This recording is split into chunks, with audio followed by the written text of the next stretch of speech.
Excellencies, Willard Cohen. Welcome. I'm Vince Michael. I'm the Executive Director of Villa Finale, succeeding Jane Lewis, who's also here with us. And really glad you could make it out this afternoon. I want to remind everyone that we are open the next 2 weeks from Tuesday through Saturday. And while we're not open today, each of you will get a voucher for a free self-guided tour that you can use. And I would encourage you to do that in the next 2 weeks while the Christmas decorations are up, because it's fabulous. It's 80% of the Christmas decorations are original to Walter Mathis, who of course lived here. And there are a lot of them. It's amazing. Also, this exhibit that's up, the Photography Colores y Cultura from Al Rendon, will be up for the next 2 weeks, and then it's coming down. So if you wanted to buy one of these, now's the time to do it. All right, we will be decorated until December 20th, and then we're closed for Christmas and New Year's. Without further ado, this afternoon's presentation will feature Sallie Schuchard Thomas and Mariah Watson Pfeiffer, who grew up in the King William neighborhood. They will rejoice us with their memories of Christmas past spent right here in King William, and the conversation will be moderated by cultural anthropologist Michaele Thurgood Haynes. Thank you, and enjoy this trip to the past. Thank you.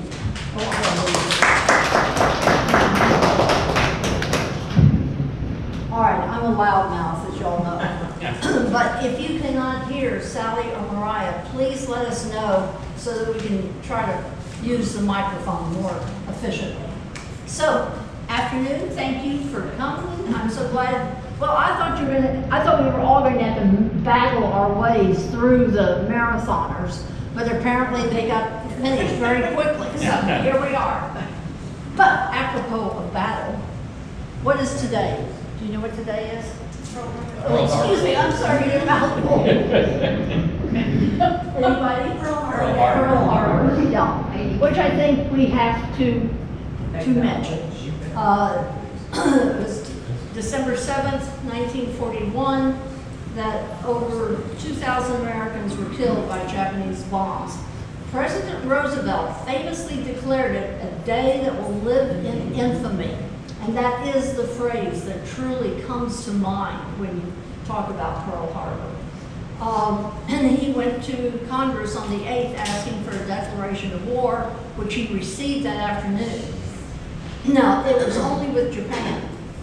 Something I did not know until I looked this up last night, because I've always found it very confusing to have Italy, and then I never understood that Italy was not was on the other side because we all eat pizza, so how could they, very confusing. Then you have Japan. Well, apparently in December 11th, Germany and Italy declared war on us, so then we declared war on them, and so then that's how we get that whole big mess of World War II, but which led to the birth of some of us. Now, and Walter Mathis became a highly decorated bomber pilot during World War II. Yes, and I was going to get to uniforms, because you will notice on a couple of these slides, there's an adult in a uniform, and then in one of the slides, there's a little boy, about 4 years old, in a uniform. But during World War II, that was very common to have children in little miniature uniforms, which is rather horrifying to me, but it was very, very typical of the time period. But our speakers were not wartime babies.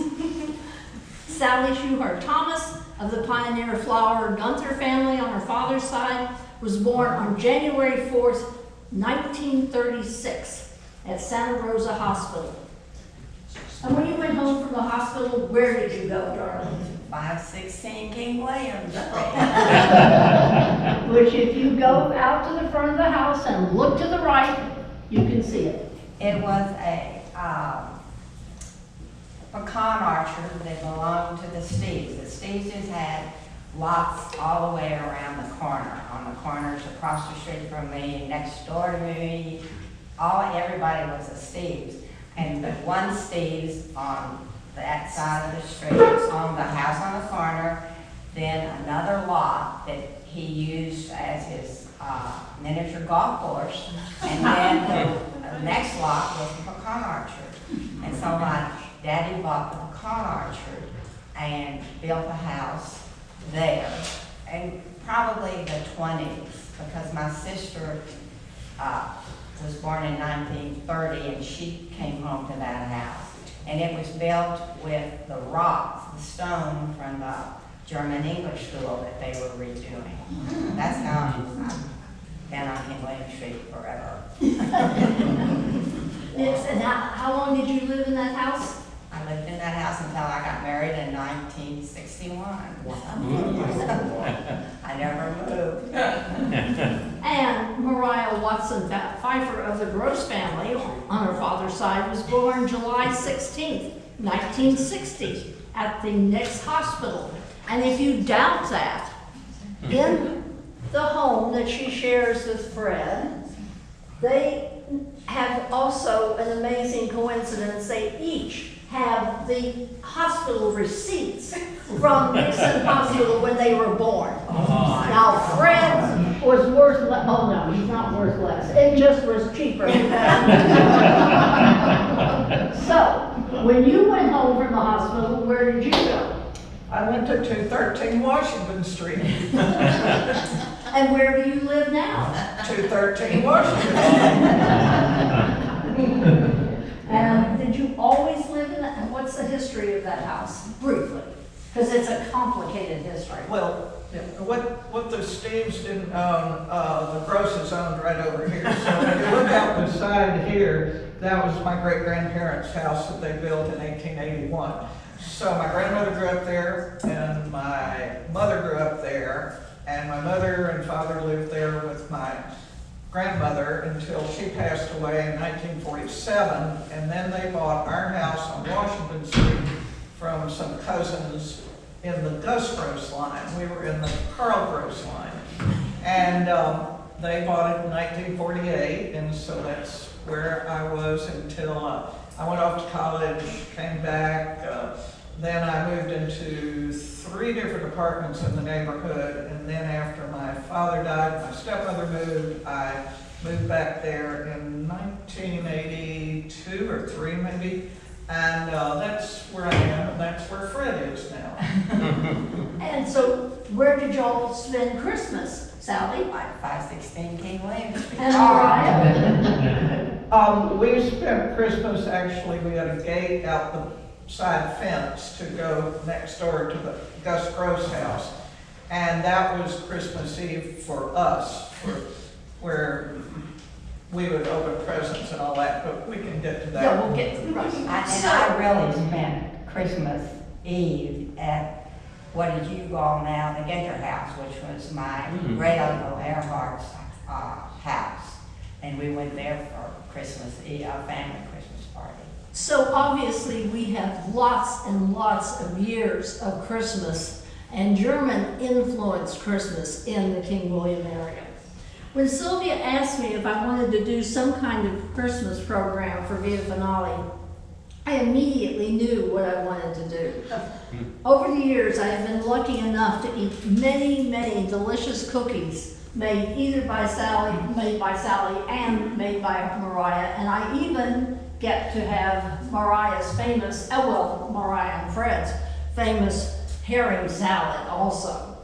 But even better than the food was all the stories that I've heard, just bits and snatches over the years, to hear them each talking about their Christmas traditions and the family and going to visit them and the cookies and all the cookies that you eat. So I thought that's what we should talk about today. So they will be talking, and there's some interesting similarities and differences, somewhat primarily due to the almost 30-year age difference. And those differences particularly, I think, show up in Christmas stockings, which we will get to in a moment. And at the end of the conversation, we will welcome comments or questions or contributions from all of y'all. So, I'm going to start with my all-consuming, my poor husband will tell you I'm a little neurotic about it, my favorite thing, which is a Christmas tree. So, Sallie, where did your Christmas tree come from? Our Christmas tree was a real tree. It wasn't very tall. In my house on King William, you walked in the front door and the living room was on the right and the dining room was on the left. And they both had bay windows. and the Christmas tree was short and sat in the bay window in the dining room. That's where it was. It was always, it was like it was a little fat tree because the bay window was kind of little and fat. And it sat in a block that my daddy made, a block of wood that had a little hole in it because the Christmas tree wasn't very big. And jammed in that hole. And my mother wanted to have a theme. So one year it would be all blue and silver, and one year it would be gold, and one year it would be red, and one year it would be just whatever she decided it was going to be that year. She had a theme. And so that was how the Christmas tree was decorated. And in the living room, my daddy just made everything. So my daddy would make some sort of something for the mantle. And the one I remember the most was a log. This piece of log with holes drilled in it and red candles in it and greens. But that was all we had. We didn't have elaborate decorations. Did you ever make, as a child, did you and your sister ever make decorations for the tree? No, never. No, because your mother had a theme. She had a friend that owned the rose shop, and she and Mrs. Buffalo would get together and decide on the theme, and that's what everything would be that year. I particularly remember the red and silver one. The blue one was, I didn't like it. I don't like blue that much. But you have some family Christmas tree decorations, because I've seen them on your tree. Well, I have decorations, but they're from my grandmother's tree on Ginter Street. And I couldn't find the box, but they're from 1898. The little fuzzy ones. They were somewhere, there was one that was a little pair, two little boys, I think, and they were like moxing somebody. And it was like the Cats and Jammer Kids in the United States, but this was in Germany in 1898. And they would always hang on the tree. And then there was always a fluffy clown that was white, and just different things like that. They were not. Yeah, very different from your mother's themed tree. And when did the tree go up? I have no idea. Whenever they decided on the theme. So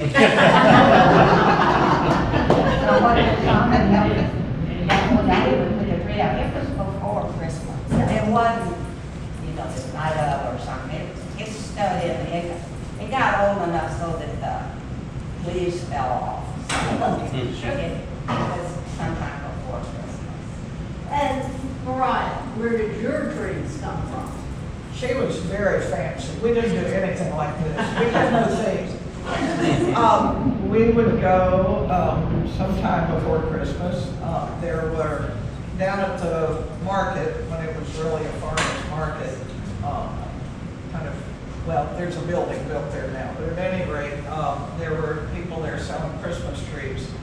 I don't know what other kinds they sold, but we always had a cedar tree. And I think that's probably what was most common at that point, because they weren't importing trees like they do now. And so we would pick out a tree and we would, maybe have them trim it up a little, and then we would haul it home, I guess, on top of our car. I don't know. I went in search of cedar trees for years, long after my parents died. When I moved back into the house, I tracked the cedar tree salesmen all around it. They finally moved from the market area to where UTSA is now. We would buy our trees over on that site. Then finally one year, our guy wasn't there, and it was like, oh, where did Juan go, whatever his name was. They were old Hispanic cedar choppers, I guess. And finally I found him somewhere out on Castroville Road, but somewhere out on the south side. Maybe go ahead. But anyway, I tracked him down, and we had a corner lot there, and I could still buy the cedar tree. And then one year he was gone. And so I went to one of those fancier lots. But we put it up, I don't know, a week or two before Christmas, we had a wooden block with a hole in the middle. Maybe your father made it. I still have it, and I started to haul it over here. I should have, but it was a square bed like this. Our hole was bigger than her hole. we had pretty substantial trees with very high ceilings, and then we decorated with no theme. You'll see when pictures flash through here, you'll see ours in the background. We put it up on a table, the same table that Fred and I just put our artificial tree on. There's a lot of consistency here. And early on, and again, it might show in the picture, there was like a crepe paper, but it was imprinted with a Santa Claus pattern. And so we had that. After I saw that picture, I thought, what happened to that? I guess it's gone. But then at some point, we put it down on the floor, and then it ascended again to the table. And so that was, we decorated. We didn't have that many decorations. Lord knows we have a lot now. We don't even count. We collect them when it's a sickness. We collect them on trips. And I brought a few that hadn't gone on the Christmas tree yet. And here's Mariah, and there's the. And there's Dogo, the rocking horse. Dogo is here. Yeah. So, That's not right. The decorations we have are interesting. They're from all periods. This is a very soft metal, but it's colored. I have another one of these that has the candle holder on top. Some are made out of tin. We have an angel. These were interesting. Oops. Angel hooked on this one. They have a heavy base and then a place for a candle up here on top. They hook over the limb.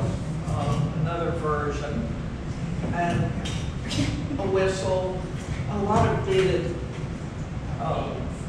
things like this. It's blue. Yeah, it's blue. Might have been your blue. And then, what do they call this? Angel hair. So these came, they put a little blue on decal here. And then from And those are all much older than Mariah. Yeah. Those Oh, no, these are, grandparents. as I say about a lot of things in our house, they've always been there. Yeah, maybe during the war, they made things and they put a little aluminum foil Yes, on them. I have a number of aluminum foil that came from the war. Or paper decorations that I guess were meant, well, they could reflect a little bit, but anyway, that was the way we decorated.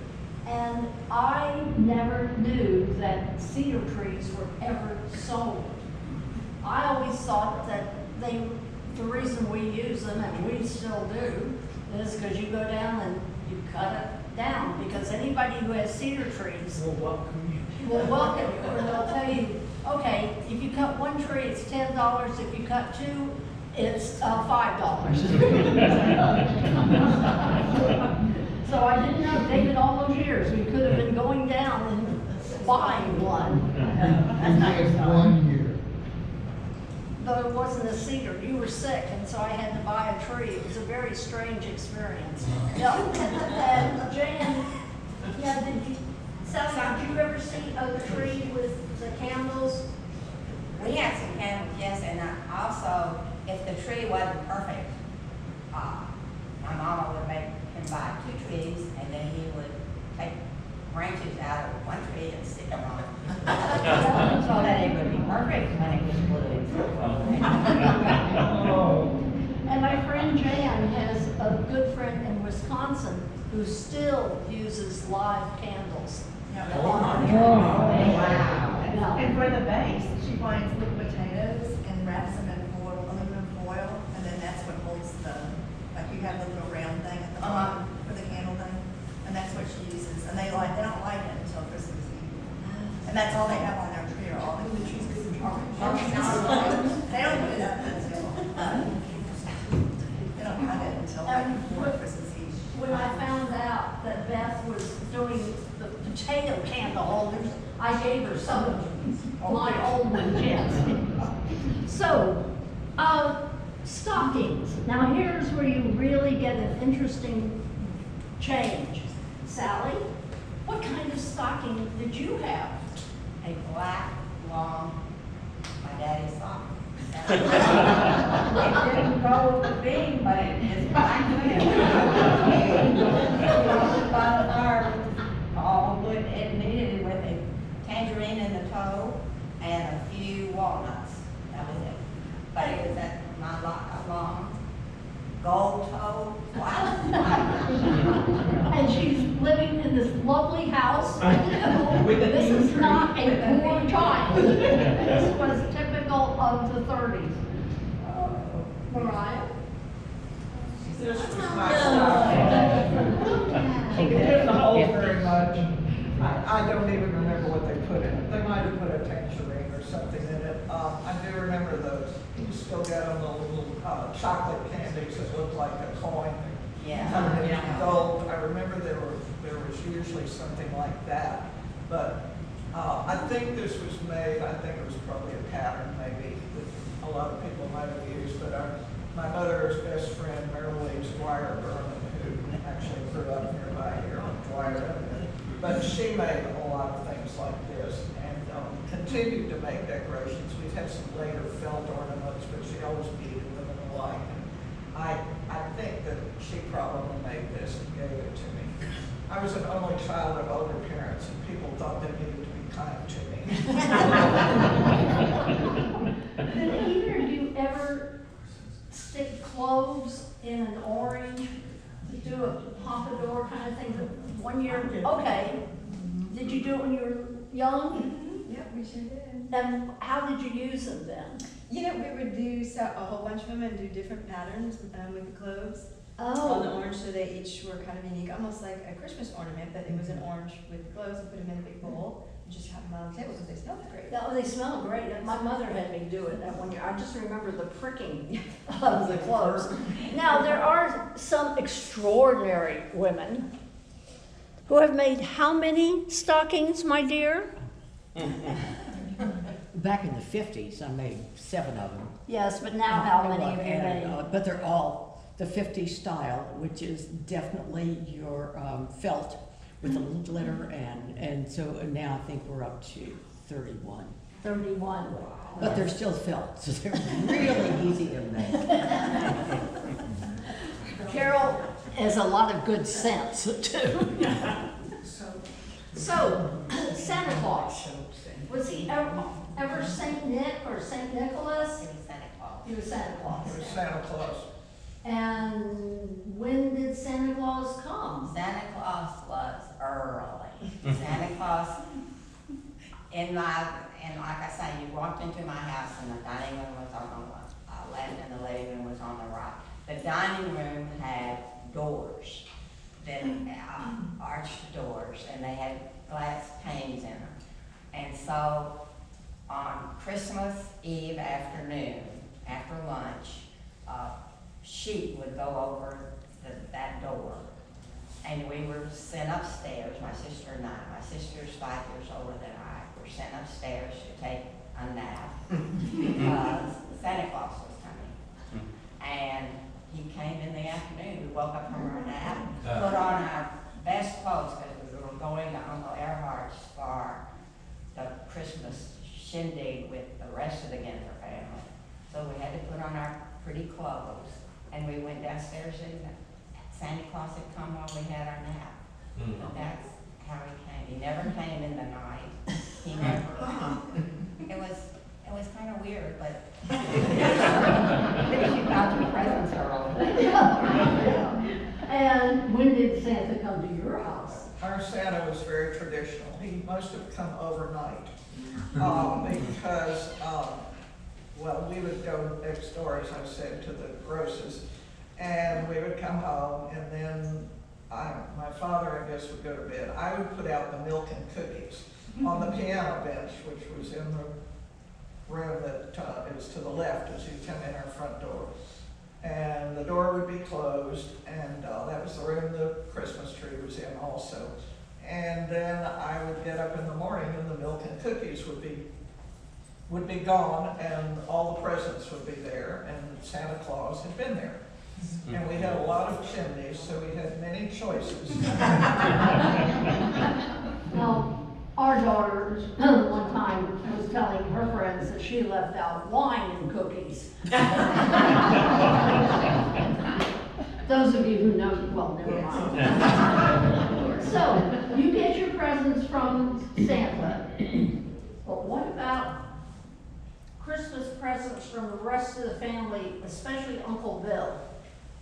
Oh, well, we would, on Christmas, we had a weird Christmas. We would get up on Christmas morning, and my mother had a plan of all these, she had friends that all lived in Almus Park and Terrell Hills. And she had a plan of each one of these little houses we were going to. You could take your favorite toy or whatever you got. It was mine was always a doll. You could take that with you. But we started off early in the morning, about 9 or 9:30, to visit all these houses, these families. The most of them had children my sister's age, not mine. They weren't any little children, but anyway, we would go to all these houses and end up at my Uncle Bill Church, who was my mother's brother, and he lived on Terrell Road. And we would have Christmas dinner with them. That was where our Christmas dinner would be. And he always gave us a silver dollar. That was his present. Everybody got a silver dollar. Well, there were only two of us. Just the children, or No, what about adults? I don't know. No. We didn't get presents. At Uncle Earhart's, we got presents.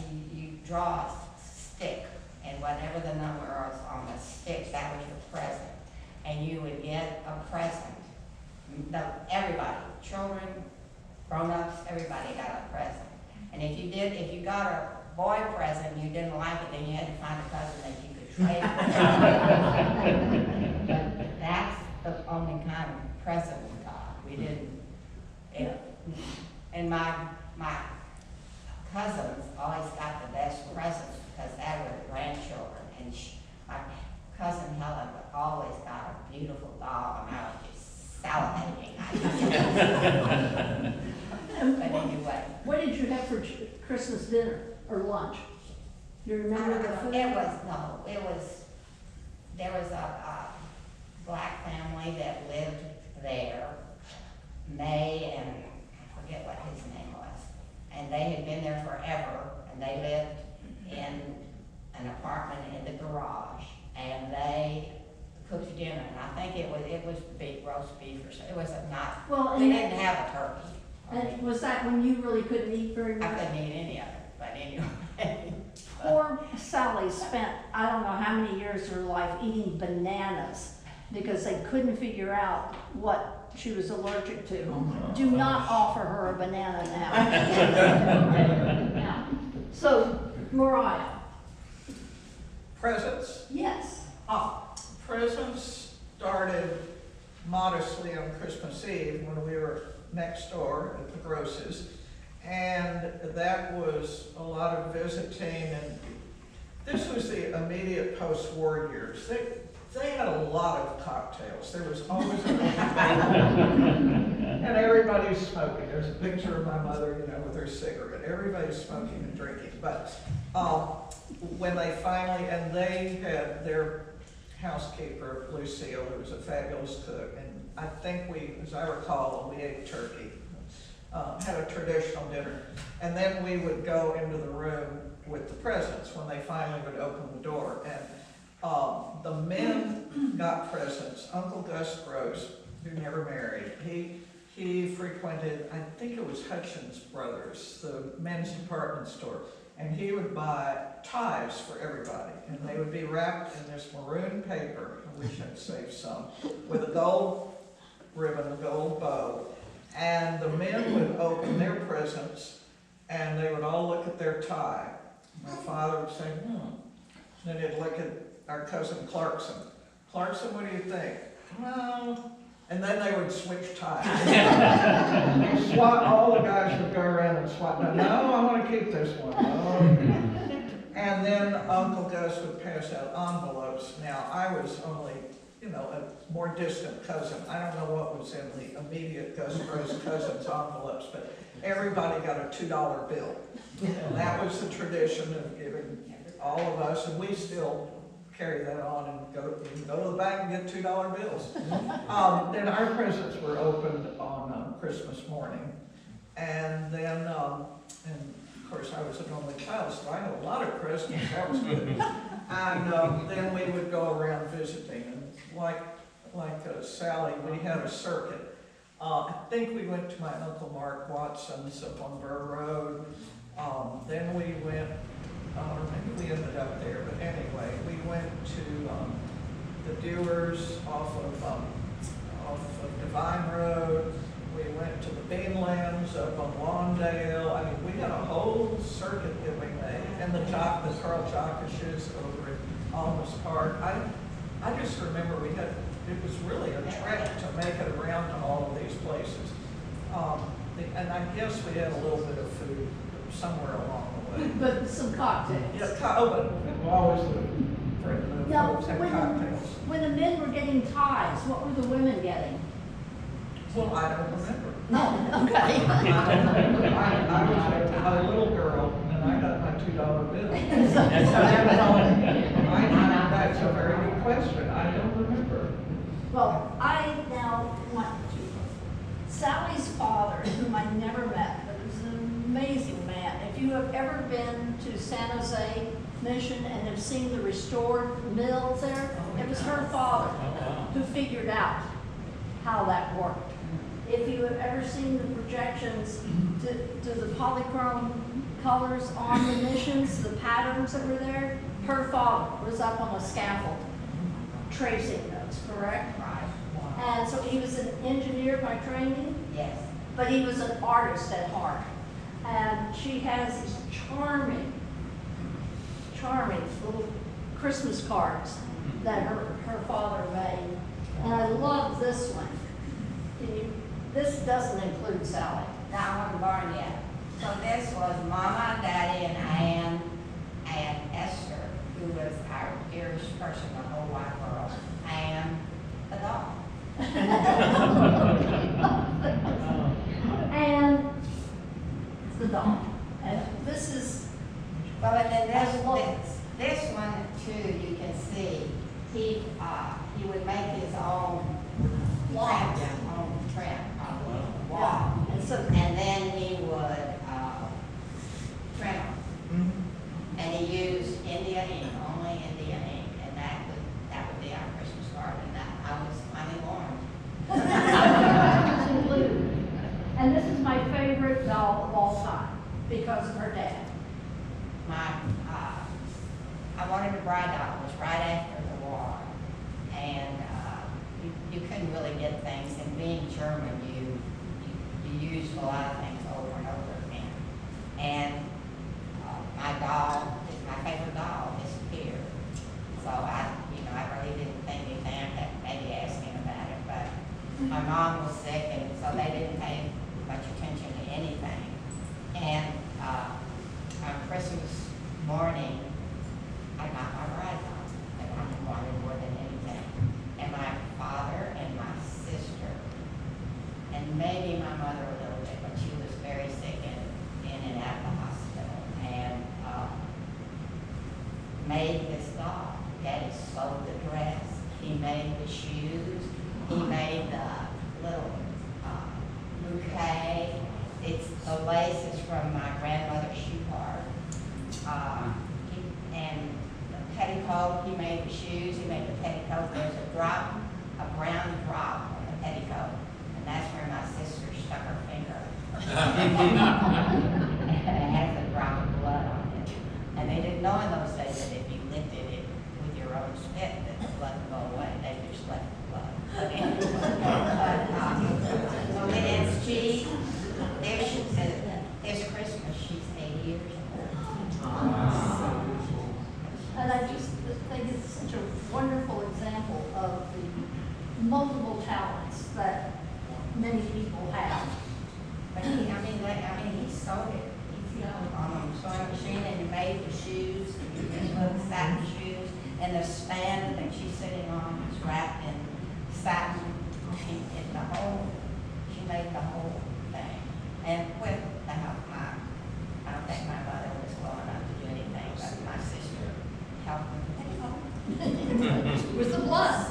Now, with. I got an off-the-shelf teddy bear.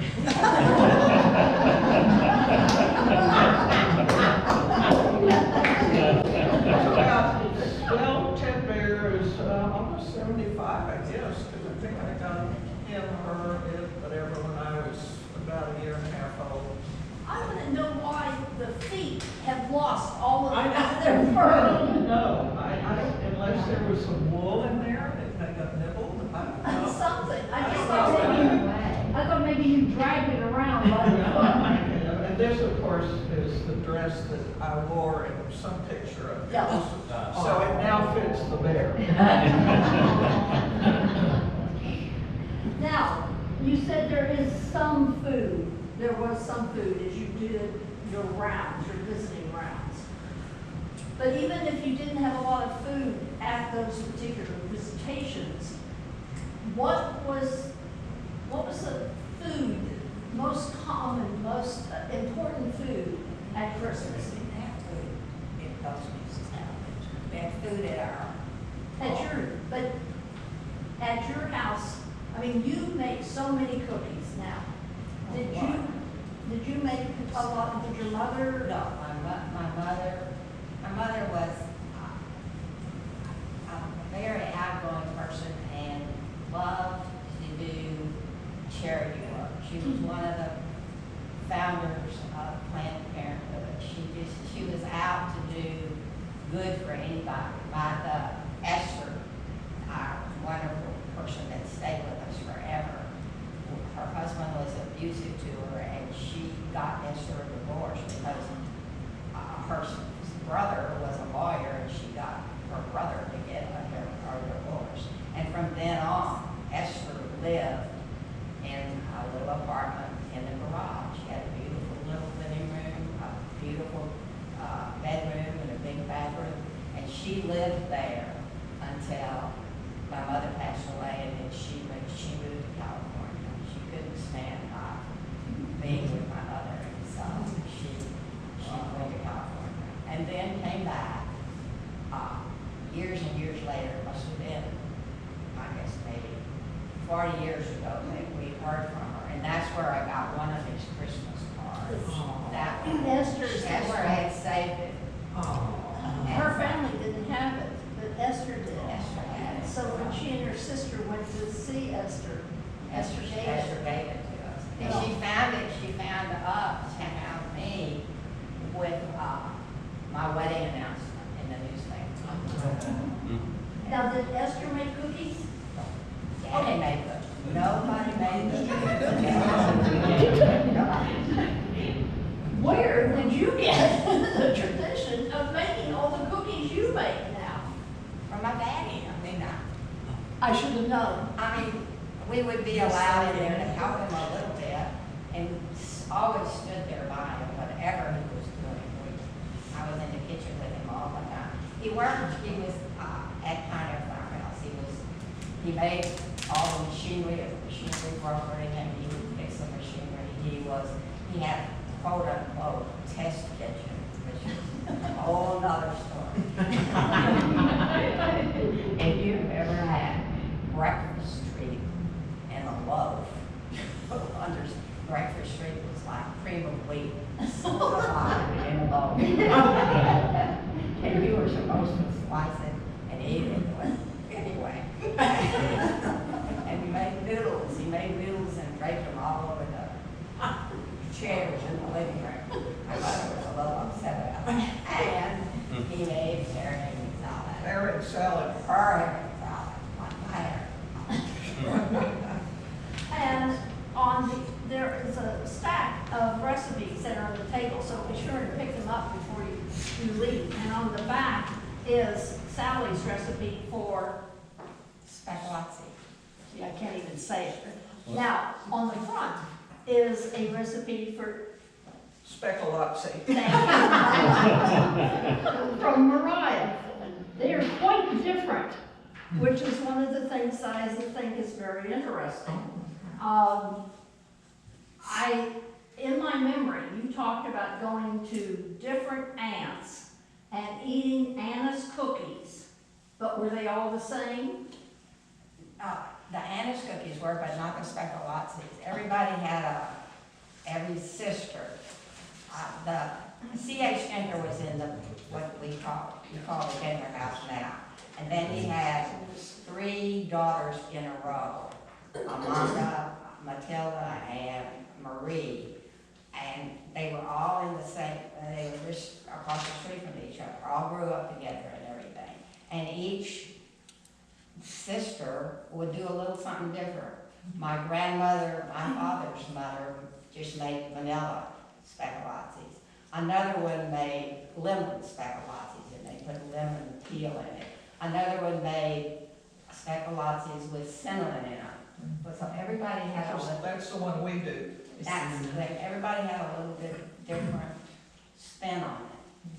But they were all very thin sugar cookies, basically.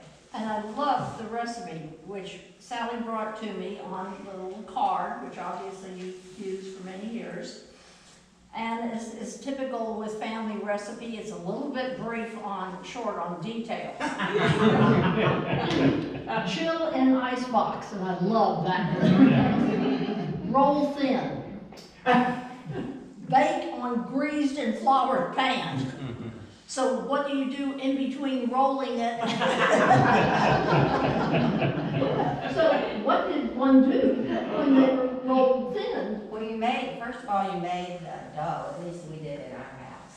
You made the dough at least a day or 2 before, because it had a lot of butter and sugar and egg, and it was very, some people you put on, my sister would use 4 cups of flour, I'd only use 3.5 cups of flour. But then when you ended up with this wad of dough, it was easy to manipulate. So you had to put it in the refrigerator to get it cold.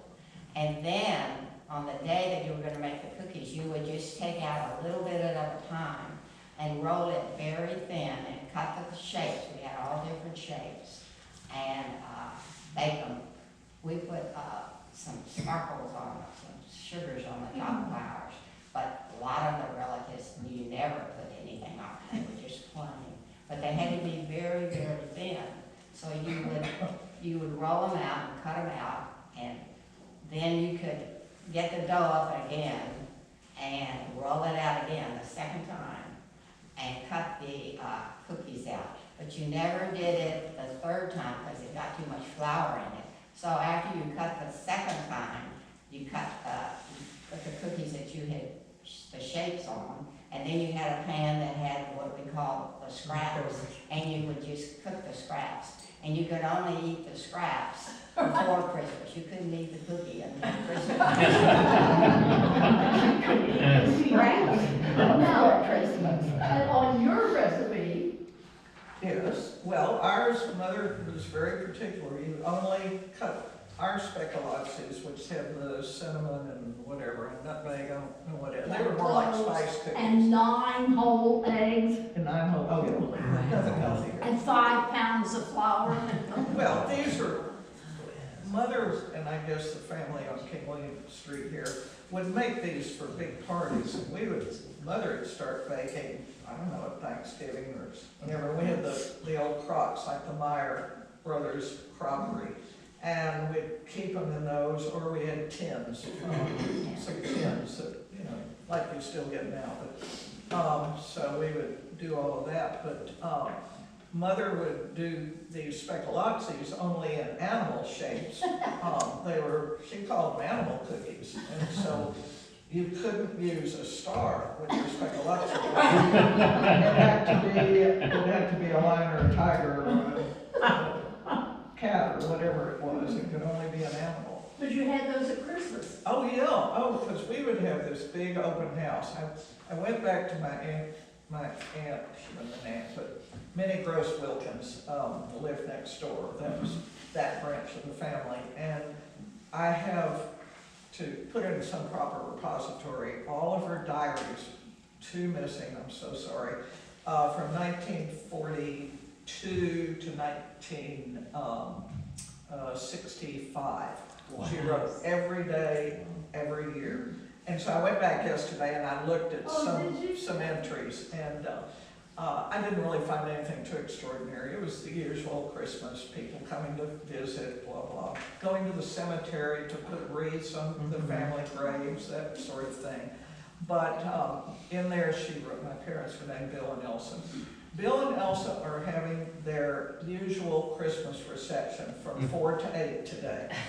4 to 8. I mean, there would be, I don't know, everybody they knew, 100 people, 200 people, it just was vast. And Mother, that it was mainly cookies and herring salad, and several bars also. But that's not bars and chocolate she's talking about. People would stay, I always remember, this is a sidebar, but Wanda and Neil Ford were always invited, because Mother and Wanda were friends from conservation. They officed in the neighborhood, of course, and they would typically arrive, if the party ended at 8, Wanda and Neil would arrive in about 5 minutes to 8. And by then we were all exhausted, and my father's like, oh my God. So we started telling Wanda and Neil that the party ended at 6 or 7. And so sure enough, that worked. They would get there on time. But that was where all the cookies were laid out. And as far as my molasses cookies, which were everybody's favorite, they're wonderful. My Uncle Mark Watson made them too. But when we would roll the dough out again, and Fred and I still go through this, you Yeah. do it. Now, I don't worry, but we don't refrigerate it ahead of time or anything. I just throw in more flour. I try to buy white wings. I still, for Christmas, I buy white wings flour in honor of the mill. But anyway, and it gets stiffer and stiffer. And you know, even if we make a half a batch, it's stiffer. I discovered that if you put it in the microwave, it softens up. And well, you gotta be careful how much, because then it'll get too sticky. But I'd also discovered several years ago that Cuisinart works just great for chopping pecans, because Mother used to chop pecans by hand. And then, of course, came the stand mixer, and that whips eggs real well. But I just remember I had to beat and beat and beat. So there have been some modern amenities that have made this easier. I know the cinnamon stars were nothing but eggs white and a little bit of flour and ground up pecans and sugar. And the pecans, of course, came from the yard that had been where the pecan trees were. And we went out and picked up the pecans and took them to the pecan ladies who cracked the pecans and took the meat out of them. And then we would make cinnamon stars, like I say. And they were the only ones that we didn't use the star honey butter. Back in we only used it on the cinnamon star. And the other day, you said that if you were making the stars, you always made them at the same time as another recipe because of the egg yolks or the egg whites? Pfeiffer was the other one. The other one used only the eggs or yolks and flour and sugar and butter and citron and pecans. You didn't have No, citron. we didn't have that. We just had butter and sugar and flour and pecans. And pecans. But we had citron in ours and the yellows of the eggs. Now, well, I love all their cookies, and I'm extremely happy to eat all of them. However, this is my favorite for many reasons. And this cover is Sallie, so would you please It's a explain springly. the springly cookies? It's got a little design in it. This is Hansel and Gretel. That's the witch and the two little children. And it is pressed, the dough is thicker, and this is pressed into the cookie dough and then cut out so that you get a little square cookie with this impression on the front. And most people just baked it, and that was just fine. My daddy baked them, and that was just fine. And then he would paint them, paint little dress of different colors, and the little clouds of a little different color, and the little children had. So So, relays were. Ours are only white, ours didn't get painted. There were no artists. And Mariah still makes them. And I finally learned how to eat them. My sweet mother made, and I'm not German, so I shouldn't be talking, but my sweet mother always did lots of Christmas cookies. And sometime in the 50s, I think it was Good Housekeeping, had an insert of Christmas cookies from around the world. And my mother became very intrigued by those. And Springerly cookies were part of that group. And somehow at Scarborough's or someplace in Austin, she got a Springerly rolling pin. Is it a rolling pin? We don't have one. We don't have one, but you can use. No, we have blocks like Yeah, that. just lots. Well, the Springerly rolling pin just has the block, so that you just, so my mother makes them, and she's so excited. You can't bite into it. So my mother, never having had one in her life, and besides that, feeling, she assumed she did something wrong. So the next year she made, and she threw them out. I don't even think the dog would eat them. It was so hard. So she made them again the next year, and they turned out exactly the same way. So she said, I am never making these again. And I always remembered that. And then I got some from Mariah, and they are delicious when you dunk them. They're supposed to be hard. And I'm still dunking some usually in February, because they're so pretty, I can't stand to eat them. I remember Marlene when she was in charge of the Steve's Homestead Uh-huh. jobs. And were you, Marlene, were you Marlene, in charge I of the got you. Steve's Homestead? Or Yes, there was- yes. I And made so, some. I still have some from a year or two ago. They're so good. we wanted to make the molasses cookies, so I gave her the molasses recipe. And apparently I heard after the fact that they were not used for the conservation party because they were deemed to be too hard. Well, with molasses cookies, you just wait for the weather to change. If the humidity goes up, the cookies get softer. Inverse also, so you just have to know about dunking. And Did you make anise cookies? Yes, yes. We made anise cookies too, but we didn't put anise, Seeds. no, we didn't put the Little star. essence of it in. Oh, the oil. The oil in it. Nuh-uh. He only put the anise seed on the baking dish and put the cookie on that. That's how you Put the seeds in it, and then I've also, if I want to kick it up a notch, then I buy the essence, so you dump a little of that in. They just only had it on a lot. Interesting. now, to the culmination of foods, the herring salad. And we discovered a little too late that Mariah has a whole series of photographs on her phone, if you want to ask her to show them to you later, of the process of making herring salad, which is not easy. Now, do you make herring salad, Sallie? My father made herring salad, and my mother wouldn't even go near it. My stepmother wouldn't allow it in the house. No. No. He made it for himself, but he ate it himself. He did well with it, Well, I apologize for not thinking about the photos. We were so busy thinking about recipes, and I said, I don't even want to share the herring salad recipe. No one will ever make it, but I mean, if we put it out, great, or if you want it, fine. But this is a dish that I assume goes back to 335 King William, where Mother said that they used to make it, and then after they made it, they would put it out on the back porch to rot for a week. Now, I don't think they really did that. No, they did. Did they? Oh, I didn't know that. Well, it was a cold winter. We started out, we used Schmaltz herring, which I have a picture of Fred unleashing the cave, but anyway, we used 30 kilos. I had an old wooden cave, it was just great.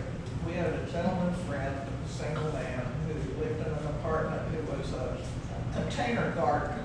So he would always come over to our house. I don't know if he helped make a salad, but my mother would always save the wooden cake for him so he could plant flowers in it, which, because of all the fish oil, was fabulous for his plants. So he'd take it up dry. And he takes the cab home one night, and the cab driver apparently turns around sniffing. Mister, what is that you have back there? It was a herring cake. Anyway, made for years. With the original recipe called for a veal roast. Well, that became a little bit too expensive. So we used a rough roast, beets, pickles, hard-boiled eggs, capers, wine, vinegar, what else? I forget. Sour pickles. Anyway, it's quite an elaborate job where you chop everything and then you combine it all. We weren't able to get, after a while, the Shiloh stopped carrying the herring, then I went to Polonsky's, and we chased herring all around town. First the cedar trees and now the herring. And, I mean, Groomers is like far too fancy to carry for Schmaltz herring. So I had a guy finally at H-E-B that morphed into Central Market, and he was a deli guy. And so he was great. And we had a couple of catastrophes. One year we had to make it out of the herring in jars because the herring didn't arrive. I mean, this was a hair-raising experience. Because we gather 10 to 15 family members and friends to make this. And so you can't have them all show up. It's sort of the German tamale making. They have to bring their own apron, their own cutting board, and their own knife. And we gather around the kitchen table. And so finally this guy retires and moves on from Central Market, and I arrive, 2 weeks, 3 weeks before Christmas. Hi, I'm here to see Joey about my herring. Oh, we don't have Joey anymore. Oh. Anyway, they finally, a wonderful woman, I threw myself on her mercy. She tracked him down and he gave me the cell phone number of the supplier. who H-E-B Central Market, of course, was not dealing with anymore. As we all know, you have your favorite product and then it goes away and you say, oh, we've never carried that. It's like, really? So anyway, Bob Baldy is my man and he's in Los Angeles. And I called and explained to him, and he, okay, do you want Schmaltz herring? Yes. He's the West Coast representative for Acme Smoked Meat Company that's out of New Jersey or Brooklyn or someplace where it sounds like Bob also is out of. He has a strong accent. And so ever since then, he takes my order, which he did last week, and they ship it overnight FedEx. And it arrives in a box, as it did 2 days ago, on our front porch, and it's in a plastic keg, and it's got 14 dead herring in there. And they're in salt brine, and they'll keep for weeks and months. So anyway, they are in our refrigerator, waiting for Fred. We have big bowls that we put them in, we rinse the herring the night before, and then we rinse it to get a lot of that salt out. And then the next day, everybody gathers, and women have been known to cut herring, but mainly it's the men folk who cut the herring. And you skin it, take the tail off, doesn't have the head, doesn't have the guts. And then you chop the herring into little pieces, and then others are over here chopping the apples and the pickles and the beets and the roast and the eggs, and then it all goes in a bowl together. And then Fred dives in with his hands. Who would know if his hands were clean anyway? And anyway, I'm sorry, I have pictures of this entire process. And a couple of years ago, I was worried that this tradition was going to go unnoticed and unrecognized by the citizens of San Antonio, who would really rather be making tamales. And I would too. And certainly would rather be eating tamales. Anyway, so I called up Rich Marini at the Express, and I said, hey, Rich, I pitched this story to him. Well, I don't know. Let me talk to my editor. He called me back pretty quick and said, he's all in. And so they sent Rich, and they sent a photographer, and they did a big spread in the Express and a lifestyle section, I guess. And we got big coverage of it. And for what it's worth, it is immortalized. And we serve it, we put it in bowls, we decorate it with chopped parsley, eggs, egg white, egg yolk. We decorate it, and then we distribute it to the herring salad lovers of the city. And how much do you make? Out of the 7 herring, how much do you end up with? We end up, well, we've now started dividing it into 2 bowls because it has to transport from downstairs to the refrigerator upstairs. And the bowl's got this big, and we're too old now, we cannot carry it. So it's in 2 bowls about like this, but it's an enormous supply. Walter Mathis loved it. He told my Aunt Hallie Gross when she was still alive, and actually she was the queen of the herring salad making, and she would be the one to taste it at the end and say, after she would taste it, it's a good batch. So Walter, who we would deliver it to, would say, Ms. Gross, I want you to make a wash tub full of that stuff for me. Other friends have felt the same. The last time we saw Walter, we would always go in the back porch here, and he'd be sitting in the study there in the back, and say, yoo-hoo, Walter, we've had your herring salad. Oh, come in, Aunt Mariah. And we'd go and we'd sit and visit. Walter, should I put it in your refrigerator? Same refrigerator that's in there. And yes, put it in the refrigerator. And that was the last time we saw Walter. He died about a month later, maybe. Anyway, and I always wondered, I could tell the staff, I wondered if the herring salad was still in the I really was. Probably. Really? I think it should have been on the back porch. It really was on the back porch. Well, we've always joked about it, so this is good to know. It lasted. It'll be just wonderful on the back porch. That's where it should be. It's strong stuff. It's an acquired taste, which I kind of acquired. You serve it on a cracker, a saltine cracker, so you get more salt. So, does anyone have any questions? When you both talk about the Christmas Day and you have your whole math out, are those all relatives? No. Or was it, no, it was, No, we only ended up with on the bills out with the rest was mama's friends. And a lot of them, there was one couple that did not have any children, and they were just my mother and daddy just had personal friends that they wanted to see on Christmas. that's And wonderful. then you, like I say, we ended up at my mother's brother's house. But it was only us and that family. There were not more church relatives there. We only went to Uncle Mark Watson's, who's a relative. We always went, I forgot, to the Bermans over on Rosewood. Merrill Weeks, Dwyer Berman, who made the stocking. We always went there, and they had a huge spread of food, as I recall, and always eggnog. She made eggnog, and so did my Aunt Hallie Gross. So we went to those 2 relatives. But Aunt Hallie would always be making the eggnog, and would always go in the kitchen door, and she had a big silver punch bowl, and she'd have it all whipped up and everything. And then one day we walked in, and she was upending a bottle of bourbon into the silver punch bowl. And my father, who was from Louisville, Kentucky, and loved his bourbon, just shook his head and said, "That's a terrible waste of bourbon." It's really not like eggnog. But, No, there was always old fashions. I don't know why they were always drinking old fashioned. Mark. I don't know, it was after the war, and that's what that was considered wonderful. Never wine. Nobody had, they didn't drink wine, they drank hardly.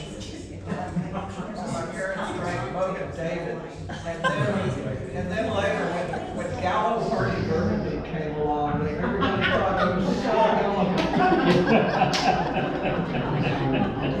David Gallo burgundy, they thought so. David's probably still drinking alcohol. That's what Santa likes. Anybody else? Yes. I'm just curious, is there anywhere around town or in Austin or somewhere you could get herring salad? Have you heard? At your house. Give me a call. I'll be happy to make you up a small bowl. And it's worth it.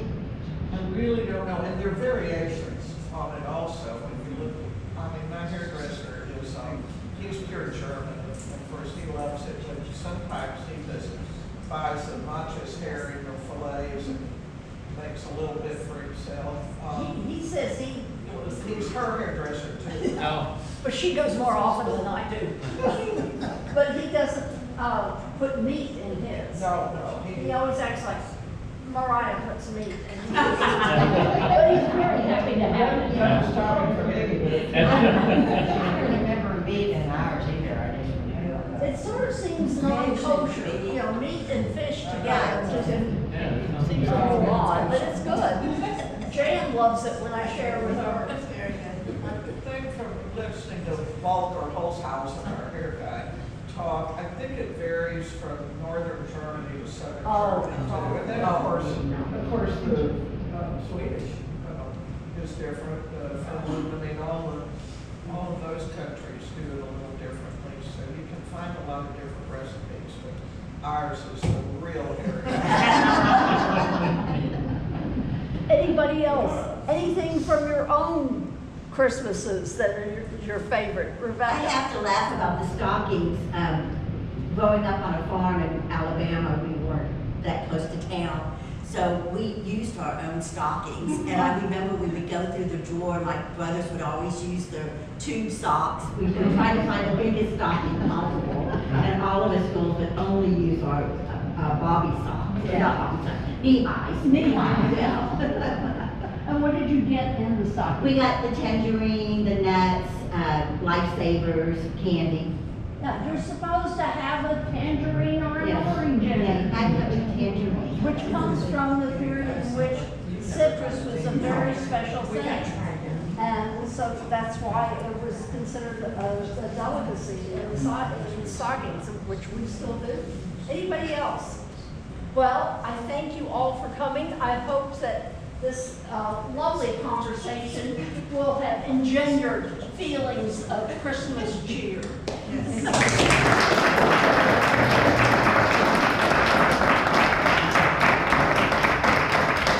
have a small gift for each representative, so. Cookies, I hope.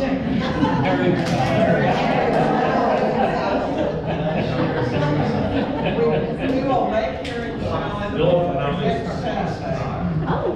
Bill Finale is a National Trust site, and this is 75th anniversary of the National Trust. And Bill Finale is included in this book that sort of summarizes. So thank you so much for really a wonderful event. And there's plenty of cookies left, and be sure to get your recipes too. We'll have vouchers. Anybody wants vouchers?